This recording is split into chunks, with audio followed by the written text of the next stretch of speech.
IELTS 16.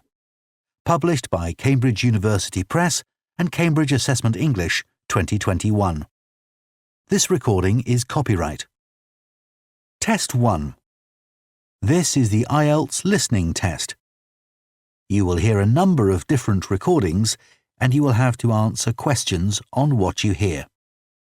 There will be time for you to read the instructions and questions, and you will have a chance to check your work. All the recordings will be played once only. The test is in 4 parts. At the end of the test, you will be given 10 minutes to transfer your answers to the answer sheet. Now turn to Part 1.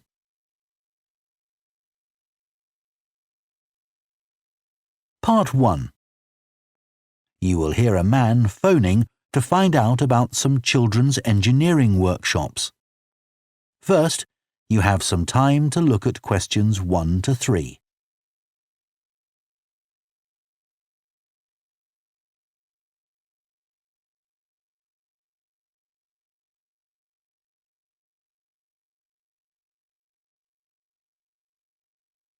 Now listen carefully and answer questions 1 to 3. Hello, Children's Engineering Workshops. Oh, hello. I wanted some information about the workshops in the school holidays. Sure. I have 2 daughters who are interested. The younger one's Lydia. She's 4. Do you take children as young as that? Yes, our tiny engineers workshop is for 4 to 5-year-olds. What sorts of activities do they do? All sorts. For example, they work together to design a special cover that goes round an egg, so that when it's inside, they can drop it from a height and it doesn't break. Well, sometimes it does break, but that's part of the fun. Right. And Lydia loves building things. Is there any opportunity for her to do that? Well, they have a competition to see who can make the highest tower. You'd be amazed how high they can go. Right. But they're learning all the time as well as having fun. For example, one thing they do is to design and build a car that's attached to a balloon, and the force of the air in that actually powers the car and makes it move along.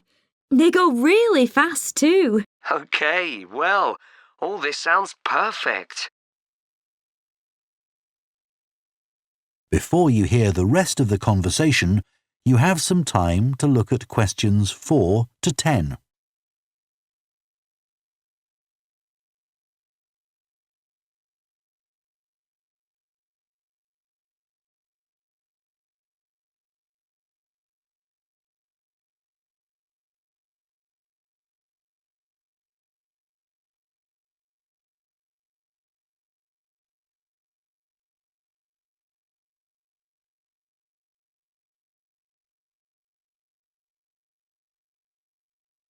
Now listen and answer questions 4 to 10. Now, Carly, that's my older daughter, has just had her 7th birthday.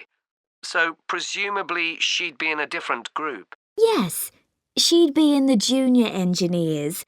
That's for children from 6 to 8. And do they do the same sorts of activities? Some are the same, but a bit more advanced. So they work out how to build model vehicles, things like cars and trucks, but also how to construct animals using the same sorts of material and technique. And then they learn how they can program them and make them move. So they learn a bit of coding. They do. They pick it up really quickly. We're there to help if they need it, but they learn from one another too. Right. And do they have competitions too? Yes. With the junior engineers, it's to use recycled materials like card and wood to build a bridge. And the longest one gets a prize. That sounds fun. I wouldn't mind doing that myself. Then they have something a bit different, which is to think up an idea for a 5-minute movie and then film it, using special animation software. You'd be amazed what they come up with. And of course, that's something they can put on their phone and take home to show all their friends. Exactly. And then they also build a robot in the shape of a human, and they decorate it and program it so that it can move its arms and legs. Perfect. So, is it the same price as the tiny engineers? It's just a bit more, £50 for the 5 weeks. And are the classes on a Monday too? They used to be, but we found it didn't give our staff enough time to clear up after the first workshop, so we moved them to Wednesdays. The classes are held in the morning from 10 to 11. OK. That's better for me, actually. And what about the location? Where exactly are the workshops held? They're in Building 10A. There's a big sign on the door. You can't miss it. And that's in Fradston Industrial Estate. Sorry? Fradston. That's Fradston.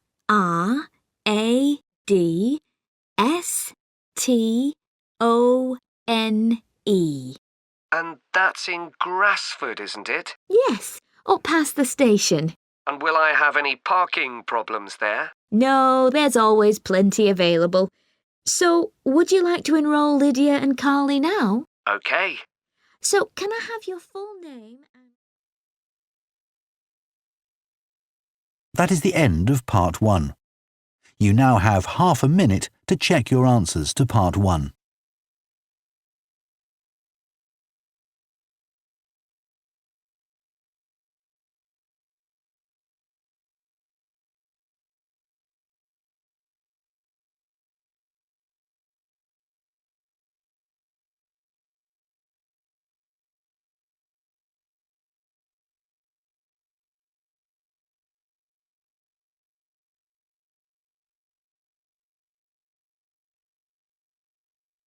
Part 2.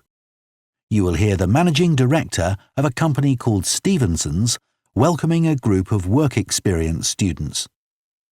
First, you have some time to look at questions 11 to 14.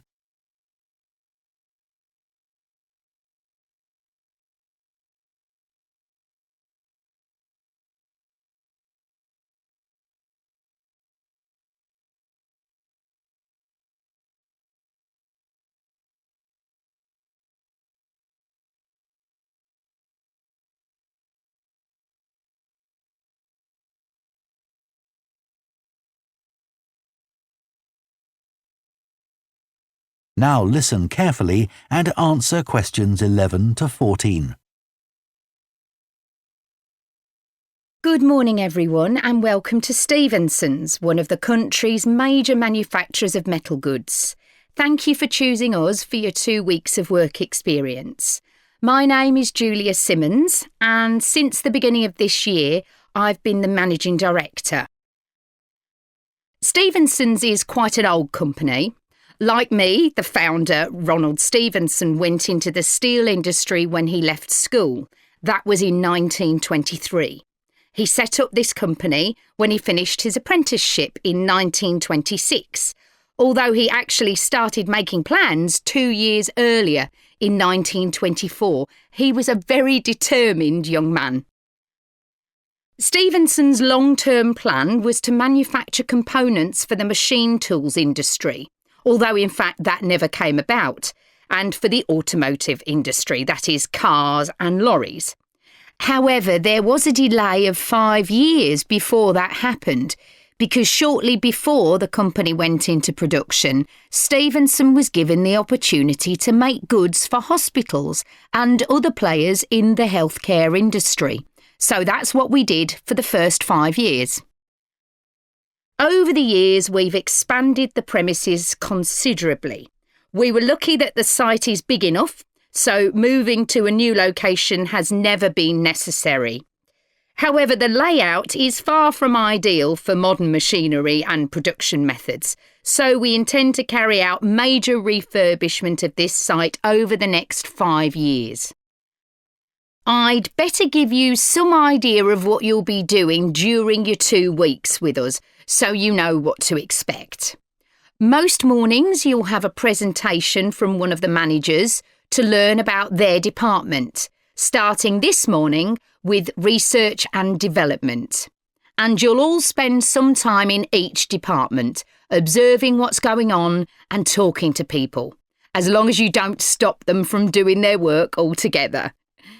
In the past, a teacher from your school has come in at the end of each week to find out how the group were getting on, but your school isn't able to arrange that this year. Before you hear the rest of the talk, you have some time to look at questions 15 to 20.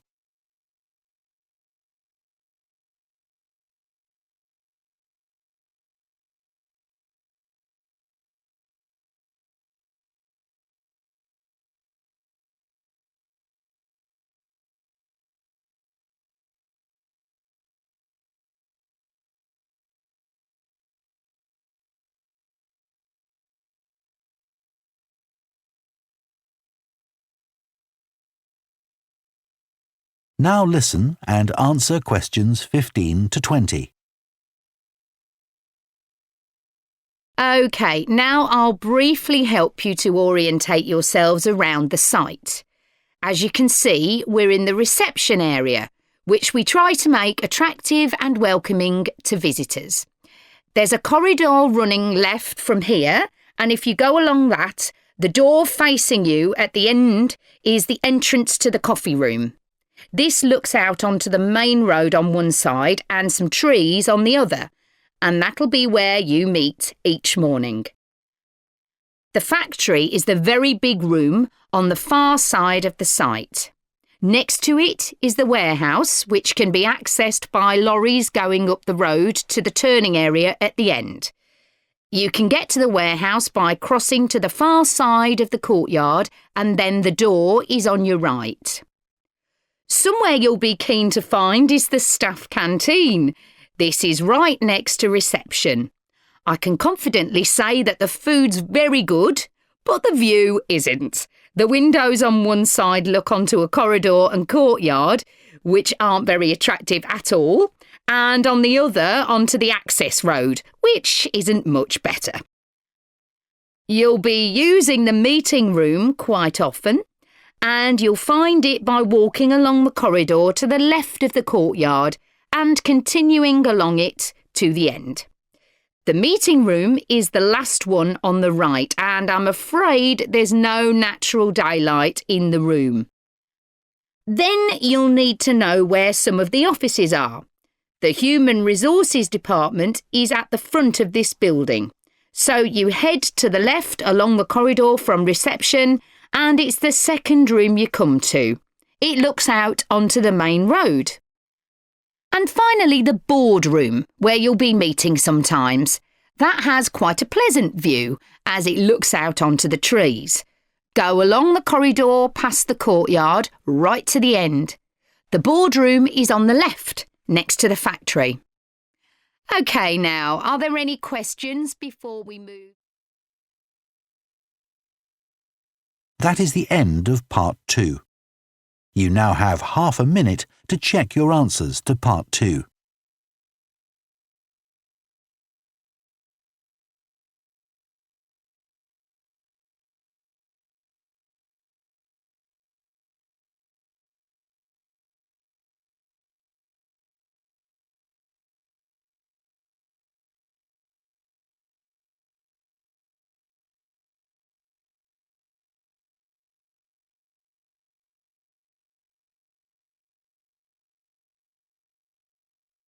Part 3. You will hear two students called Jess and Tom discussing their art projects. First, you have some time to look at questions 21 to 24.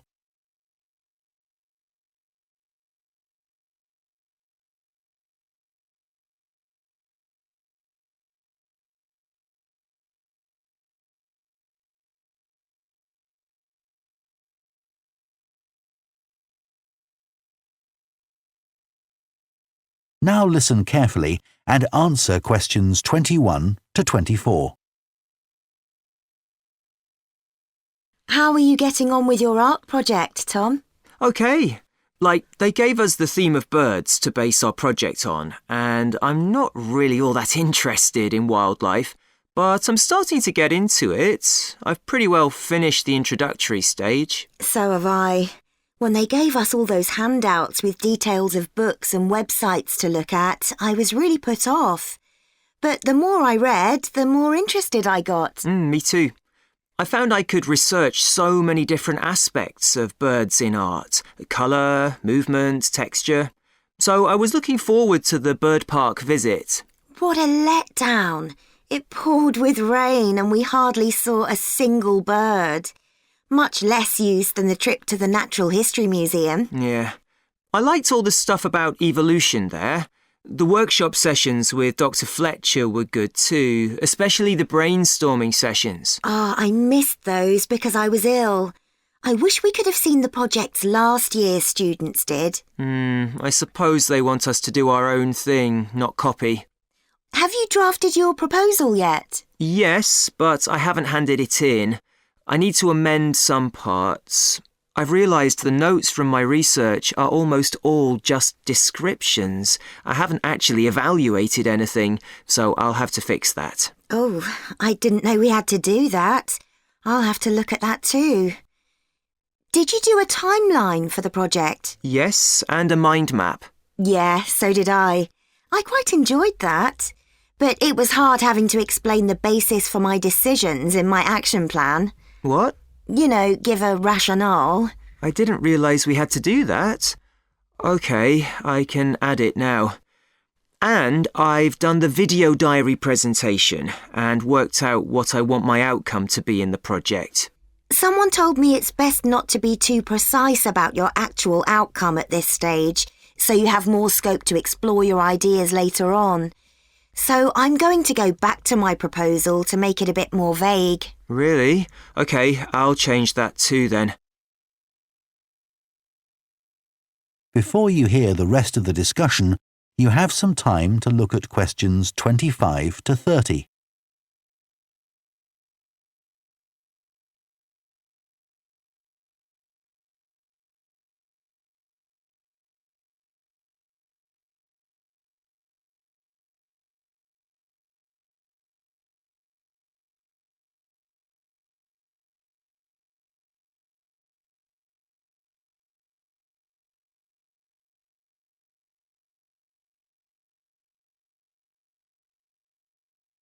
Now listen and answer questions 25 to 30. One part of the project I'm unsure about is where we choose some paintings of birds and say what they mean to us. Like, I chose a painting of a falcon by Panacea.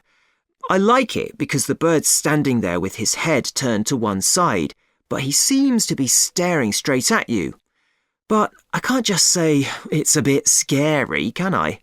You could talk about the possible danger suggested by the bird's look. Oh, OK. There's a picture of a fish hawk by Audubon I like. It's swooping over the water with a fish in its talons and with great black wings which take up most of the picture. So you could discuss it in relation to predators and food chains? Well, actually, I think I'll concentrate on the impression of rapid motion it gives. Right. Do you know that picture of a kingfisher by Van Gogh? It's perching on a reed growing near a stream. Yes, it's got these beautiful blue and red and black shades. I've actually chosen it because I saw a real kingfisher once when I was little. I was out walking with my grandfather and I've never forgotten it. Oh, so we can use a personal link? Sure. OK. There's a portrait called William Wells. I can't remember the artist, but it's a middle-aged man who's just shot a bird. And his expression and the way he's holding the bird in his hand suggests he's not sure about what he's done. To me, it's about how ambiguous people are in the way they exploit the natural world. Interesting. There's Gauguin's picture via a Matty. He did it in Tahiti. It's a woman with a white bird behind her that is eating a lizard. And what I'm interested in is what idea this bird refers to. Apparently, it's a reference to the never-ending cycle of existence. Wow. I chose a portrait of a little boy, Giovanni de' Medici. He's holding a tiny bird in one fist. I like the way he's holding it carefully so he doesn't hurt it. Oh, right. That is the end of Part 3. You now have half a minute to check your answers to Part 3.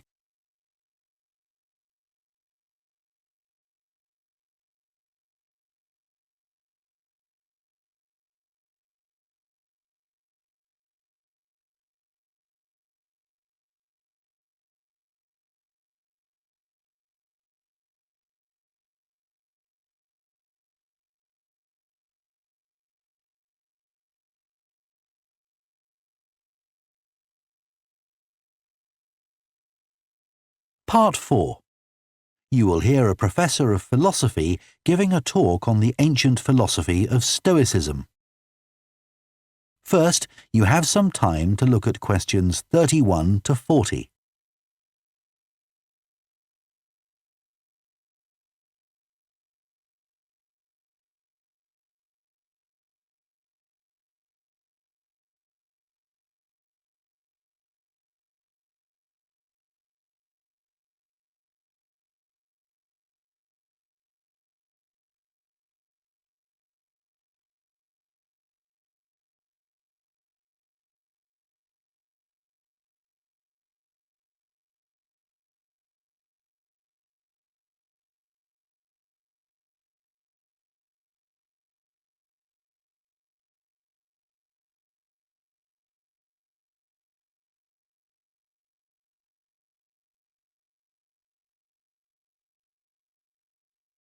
Now listen carefully and answer questions 31 to 40. Ancient philosophy is not just about talking or lecturing or even reading long, dense books. In fact, it is something people have used throughout history to solve their problems and to achieve their greatest triumphs. Specifically, I am referring to Stoicism, which in my opinion is the most practical of all philosophies and therefore the most appealing. Stoicism was founded in ancient Greece by Zeno of Citium in the early 3rd century BC, but was practiced by the likes of Epictetus, Cato, Seneca, and Marcus Aurelius. Amazingly, we still have access to these ideas, despite the fact that the most famous Stoics never wrote anything down for publication. Cato definitely didn't. Marcus Aurelius never intended his meditations to be anything but personal. Seneca's letters were, well, letters, and Epictetus's thoughts come to us by way of a note-taking student. Stoic principles were based on the idea that its followers could have an unshakable happiness in this life, and the key to achieving this was virtue. The road to virtue, in turn, lay in understanding that destructive emotions like anger and jealousy are under our conscious control. They don't have to control us, because we can learn to control them. In the words of Epictetus, external events I cannot control, but the choices I make with regard to them I do control.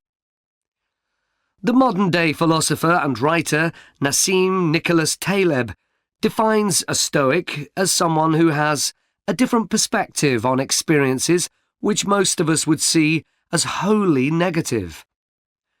A Stoic transforms fear into caution, pain into transformation, mistakes into initiation, and desire into undertaking.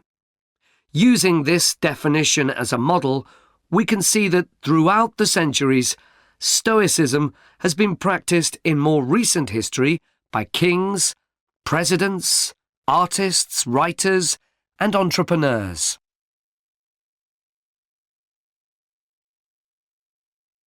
The founding fathers of the United States were inspired by the philosophy.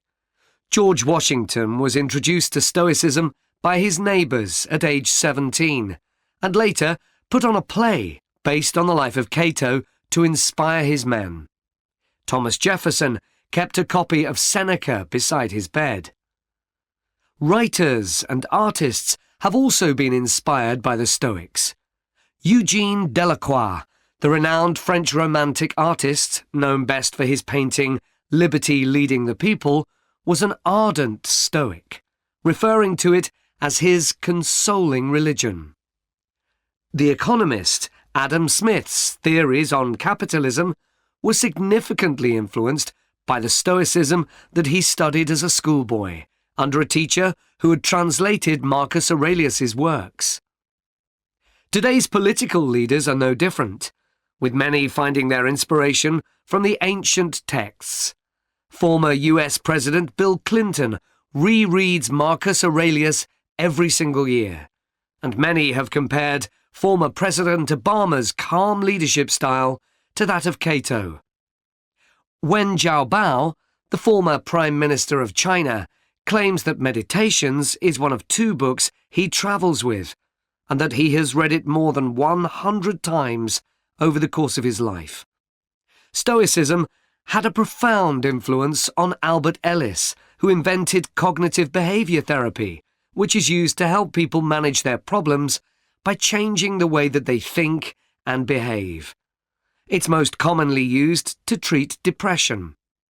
The idea is that we can take control of our lives by challenging the irrational beliefs that create our faulty thinking, symptoms, and behaviours by using logic instead.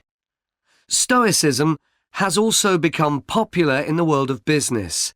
Stoic principles can build the resilience and state of mind required to overcome setbacks, because Stoics teach turning obstacles into opportunity, a lesson every business entrepreneur needs to learn. I would argue that studying Stoicism is as relevant today as it was 2,000 years ago, thanks to its brilliant insights into how to lead a good life. At the very root of the thinking, there is a very simple way of living. Control what you can and accept what you can't. This is not as easy as it sounds and will require considerable practice. It can take a lifetime to master. The Stoics also believed the most important foundation for a good and happy life is not money, fame, power, or pleasure, but having a disciplined and principled character, something which seems to resonate with many people today. That is the end of Part 4. You now have 1 minute to check your answers to Part 4.